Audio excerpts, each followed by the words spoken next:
जय भीम, जय भारत, जय संविधान। हमारे साथ में हैं अरविंद कुमार गौतम। अरविंद कुमार गौतम जी बुजुर्ग शख्सियत हैं। इंसाफ दिल्ली प्रदेश के अध्यक्ष।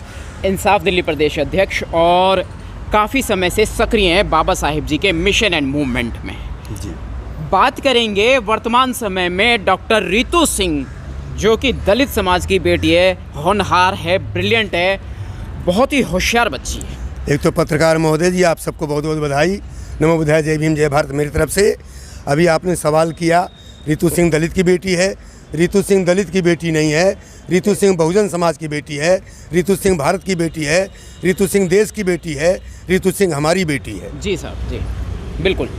लेकिन उस बच्ची पर क्राइम हो रहा है। दिल्ली पुलिस की नालायकी उसमें ये देखिएगा कि जिधर जिधर वो बच्ची चल रही है उधर उधर ही पुलिस उसका पीछा कर रही है। क्या कहेंगे इस मामले पर?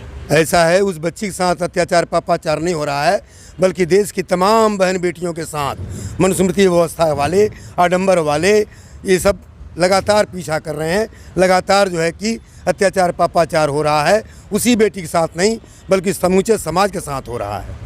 जी हाँ, हेमलता बैरवा ने जब मतलब एक वो किया कि सरस्वती के बजाय माता सावित्रीबाई फुले जिंदा देवी को पूजने की बात करी है, जिंदा देवी को याद रख के उनके आदर्शों पर बात करी, और स्कूल में शिक्षिका रही। राजस्थान का केस है, बहुत सुर्खियों में है, और 144 वहाँ भी लगी और लोगों की प्रताड़ना पुलिस प्रशासन द्वारा की गई। कोई सुनवाई नहीं है। आपको जानकारी यही है कि पढ़ने का अधिकार बाबा साहब अम्बेडकर ने सावित्रीबाई फुले ने दिया। सावित्रीबाई फुले पहली महिला थी जिसने स्कूल खोला और पढ़ने लिखने का अधिकार दिया। जब वो पढ़ाने जाती थी 2 साड़ी ले जाती थी, एक पहन के जाती थी, उस साड़ी पर लोग कीचड़ फेंकते थे। ब्राह्मणवादी व्यवस्था की बहन बेटियां कीचड़ फेंकती थी, वो साड़ी बदल करके आती थी। तो विद्या की सरस्वती, विद्या की देवी सावित्रीबाई है, सावित्रीबाई फुले है जी। और कोई नहीं है। अगर कोई है भी तो बता दे, कोई सरस्वती की नानी का जन्म कहाँ हुआ था, सरस्वती का जन्म कहाँ हुआ था, उसका परिवार कहाँ रहता है, कहाँ उसका घर द्वार है। मैं भी देखना चाहता हूँ सरस्वती जी का घर द्वार। जी। एक क्रांति की शुरुआत करी थी लगभग 2016 में। ये नाम पूरी दुनिया में जाना जाता है, भीम आर्मी। भीम आर्मी चीफ चंद्रशेखर आज़ाद। चंद्रशेखर आज़ाद ने जब क्रांति की आवाज़ उठाई और अपने समाज के हक में वो टूट कर पड़े, एक युवा जिसने सोए लोगों को फिर से एक मतलब क्रांति की लहर दी, वो लहर ने मनुवादियों को घबरा दिया और उन्होंने उठाकर काल कोठरी में डाल दिया। और आज उनकी वो लहर, भीम आर्मी की लहर भी कहीं थोड़ी सी शिथिल सी नज़र आती है। क्या कहेंगे सर? आप जान जाइए, आपने जो है कि शिवसेना बनाया, हमने कुछ नहीं बोला। आपने बजरंग बनाया, हमने कुछ नहीं बोला। आपने रणवीर सेना बनाई, हमने कुछ नहीं बोला। आपने सारा का सारा माहौल गर्म किया, हमने कुछ नहीं बोला। अगर हमने भीम सेना बनाई, अपने समाज की रक्षा करने के लिए बनाई, बहुजन की रक्षा करने के लिए बनाई, तो बवाल हो गया, बवाल हो गया, बवाल हो गया। और आप ये जान जाइए, हमारी जो भीम सेना है ये कमज़ोर नहीं है किसी रूप में, शिथिल भी नहीं है, कमज़ोर भी नहीं है, बल्कि इसका दायरा बढ़ता जा रहा है, जो आपको देखने में लग रहा है कि शिथिल हो रही है। जी। डॉक्टर रितु सिंह की आवाज़ को भी दफन करने का फॉर्मूला इन्होंने ईजाद कर लिया। भीम आर्मी को भी इन्होंने शिथिल करने का काम कर लिया। नवाब सतपाल तंवर जी पर भी लगभग 56 मुकदमे कायम कर रखे हैं। क्या कहेंगे सर? कहीं भी आवाज़ उठने नहीं देते, दबा देते हैं हर जगह उठने से पहले। आपको मालूम है गोलमेज कॉन्फ्रेंस में बाबा साहब अम्बेडकर की आवाज़ दबाई गई, क्या वो दबा पाए? नहीं दबा पाए। जब बाबा साहब अम्बेडकर की आवाज़ को दबा नहीं पाए, संविधान को दबाने की कोशिश किए, संविधान दबा नहीं पाए, तो रितु सिंह की आवाज़, बहुजन की आवाज़, देश के नौजवानों की आवाज़, पढ़े लिखे लोगों की आवाज़, सरफिरे लोगों की आवाज़, कोई माइक लाल दबाने वाला नहीं है, न दबेगा। क्या बात है, बहुत बढ़िया। सर मैं एक चीज़ और जानना चाहूँगा, जो 85 से 90% बताया जाता है वो इकट्ठा नहीं हो पाता, यूनिटी में नहीं आ पाता, इसके पीछे क्या मूल रहस्य है? आपको पूरी जानकारी है, ऐसी कोई बात नहीं है जो कि आपको जानकारी न हो। 33 करोड़ देवी और 56 करोड़ देवताओं के मक्कड़ जाल में इस पूरे समाज को तितर बितर कर दिया गया। वर्ण व्यवस्था 4 बनाई गई, ब्राह्मण, क्षत्रिय, वैश्य, शूद्र 4 वर्णों में बांट दिया गया। 7647 जातियों में बांट दिया गया। ये बहुजन समाज को जाति जाति में बांट दिया गया, तितर बितर कर दिया गया, जिसके वजह से ये समस्या आपके सामने खड़ी है। जी, 6,743 का आंकड़ा लगभग बताया जाता है। जी जी जी, जी, अच्छा, एक जय भीम। यूनिटी के लिए क्या करेंगे हम? यूनिटी, ये एकता में कैसे लेकर आए? आज शिव का कुछ है, जो एक काल्पनिक देवी देवता है, उसका आज कुछ है शिव का, तो लाइनें लगी हुई हैं मंदिरों को बाहर, उसमें 70% लोग हमारे मिलेंगे, 70 क्या 90% लोग हमारे होंगे SC ST के।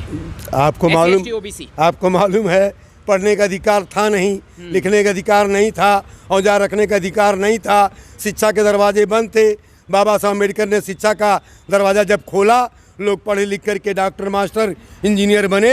आज सरकार उनको रोकने की प्लानिंग बना रही है। हमारा अपना समाज भटका हुआ समाज है, वो मंदिरों में जाता है, देवी देवताओं के दर्शन करता है। उन्हें धीरे धीरे हम लोग इस बात को बता रहे हैं कि तुम्हारा भला 33 करोड़ देवी देवता नहीं कर पाएंगे। तुम्हें जो है कि मंदिर में नहीं जाना है, तुम्हें विद्या के मंदिर में जाना है, जहाँ से तुम पढ़ लिख के डॉक्टर, मास्टर, इंजीनियर बनोगे। इसलिए अभी हमारा समाज जो भटका हुआ समाज है, आज नहीं कल, कल नहीं परसों, बड़े पैमाने पर इकट्ठा हो रहा है और मनु के विधान को जला के राख करेगा और बाबा साहब के संविधान में आस्था रखेगा और आडम्बर में को ख़त्म करेगा। 400 पार की हुंकार स्ट्रीम मीडिया में एडवांस में चेतावनी दे रहा है मोदी, EVM की पैदाइश। मोदी पक्का झूठ बोलता है, झूठ की गारंटी उसके पास है। अरे उसने चिल्ला चिल्ला के बोला था, दिल्ली के लाल किले से बोला था कि 15-15 लाख रुपया सबके खाते में आ जाएगा।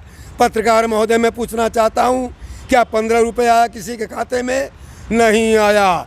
मोदी की सिर्फ एक गारंटी है जो पक्की है, वो मान ली जाएगी गई, और मैंने भी माना है। वो कहता है 2048 तक इस देश में कोई शिक्षित नहीं रहेगा, अत्याचार पापाचार बढ़ जाएगा, भारत का संविधान भी नहीं रहेगा। ये उसकी गारंटी है। वो चाहता यही है कि संविधान ख़त्म करें, पढ़ाई लिखाई ख़त्म करें। इसीलिए हमारे बच्चों को पढ़ाया जाता है क्या माने कबूतर, क्या माने खरहा और क्या माने गदहा। और हाई स्कूल तक 10वीं 8वीं तक बिना पढ़े बच्चे को पास किया जाता है। और उनका बच्चा पढ़ता है अमेरिका में, बोलता है बैट टू गोलमेज कॉन्फ्रेंस गवर्नमेंट ऑफ इंडिया, तो उनके बच्चे को नौकरी मिलेगी या हमारे बच्चे को मिलेगी।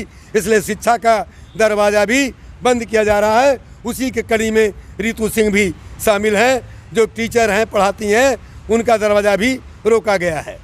प्रधानमंत्री जी बोले हैं कि 5 किलो राशन अभी 5 साल मिलेगा आप लोग। प्रधानमंत्री जी ये जो 5 किलो राशन दे रहे हैं, मैं तो कह रहा हूँ अगर वो 50 किलो राशन दें तब भी कम है। लेकिन आपने तेल का दाम बढ़ा दिया, आपने चावल का दाम बढ़ा दिया, आपने बस का किराया बढ़ा दिया, आपने सारा का सारा चीज़ बढ़ा दिया और 5 किलो अगर अनाज दे दिया तो आपने तो 5 किलो अनाज दे के 500 रुपया और गरीब आदमी का लूट लिया। सिलेंडर 450 का था, आज 1150 का सिलेंडर है। आप देख लीजिए मोदी जी कहाँ दे रहे हैं 5 किलो, कहाँ दे रहे हैं मुझे बताइए। आप लोग को रेलवे में 50% छूट मिलता था, जो 50 साल से उम्र से अधिक बुजुर्ग होते थे। समझे नहीं? 50 साल बुजुर्गों को मैं समझ रहा हूँ पत्रकार महोदय जी, बुजुर्गों को जो मिलता था रेलवे में तमाम जगह छूट मिलती थी, मोदी जी ने ख़त्म कर दिया। अभी आपको मालूम होना चाहिए कि 6 फरवरी को मुझे पुलिस वाले बंद कर दिए थे, तो मैंने जो है कि नरेला थाने में बोला कि मोदी हमसे डरता है, पुलिस को आगे करता है। मोदी हमसे डरता है, पुलिस को आगे करता है।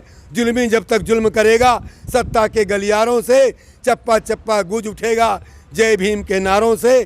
तो हम लोग ये जानते हैं उन्होंने बिल्कुल ख़त्म कर दिया है बुजुर्गों का। उनके नज़र में बुजुर्ग, नौजवान, पढ़ा लिखा सब के सब उनको मूर्खी नज़र आते हैं, क्योंकि वो RSS का पिट्ठू है, RSS का गुलाम है। मोदी अपने मन से कुछ नहीं कर रहा है, जो RSS वाले लिख के देते हैं वही भाषण पढ़ता है, वही वो काम कर रहा है। मणिपुर की हिंसा अब तक नहीं रुकी है, ऐसा मामला सुनने और जानने में आ रहा है। मणिपुर की जो हिंसा हुई है वो रुकेगी नहीं, क्योंकि वो चाहते हैं, अभी आपने बलात्कार सब कुछ वो चाहते हैं कि रुके न, उसके पीछे यही राज है। अभी आपने देखा होगा पीछे हनुमान जी बोल रहे हैं, पेड़ बोल रहा है, गणेश दूध पी रहा है।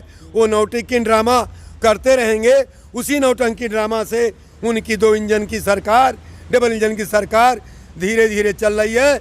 लेकिन अब हम लोग समझ गए हैं, जान गए हैं उनका हिंदू मुसलमान का झगड़ा लड़ाना, आपस में भाई भाई को लड़ाना हम लोग जान गए हैं। इसलिए नारा लग रहा है अब कि जय भीम, जय भीम, जय वाल्मीकि। पूरे समाज की यूनिटी के लिए कोई फार्मूला है आपके पास में सर? देखिए, मैं समझता हूँ यूनिटी बड़े पैमाने पर बनती जा रही है। जो हमारे समाज के नेता हैं गद्दार, एक चीज़ आप मान लीजिए, मैं नहीं कहता कि राम यहाँ पैदा हुआ कि नहीं, रावण हुआ कि नहीं, लेकिन मैं कह रहा हूँ युद्ध हुआ। राम और रावण के बीच में अगर युद्ध हुआ तो राम की सेना में, राम के दल में केवल उनका भाई था।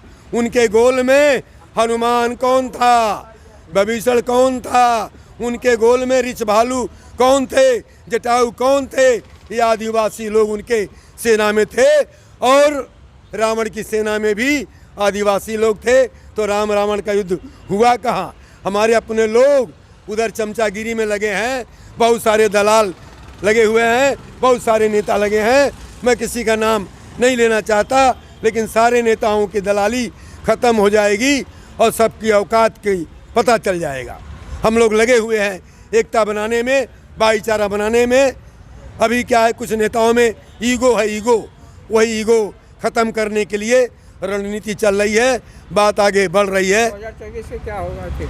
2024 में जो मोदी जी कह रहे हैं कि 400 पार, 400 पार, अरे मोदी जी, अगर तुमने ईमानदारी से अपनी माँ का दूध पिया है तो जो मशीन है जिसमें तुम हेरा फेरी करते हो, चैलेंज से बोलते हो, तुम भी दाढ़ी बाबा हो, मैं भी दाढ़ी बाबा हूँ।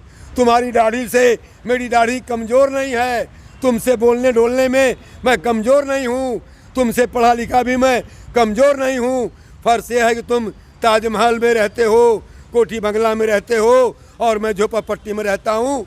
तुम वो मशीन ख़त्म करो, बैलेट पेपर से तुम इलेक्शन कराओ।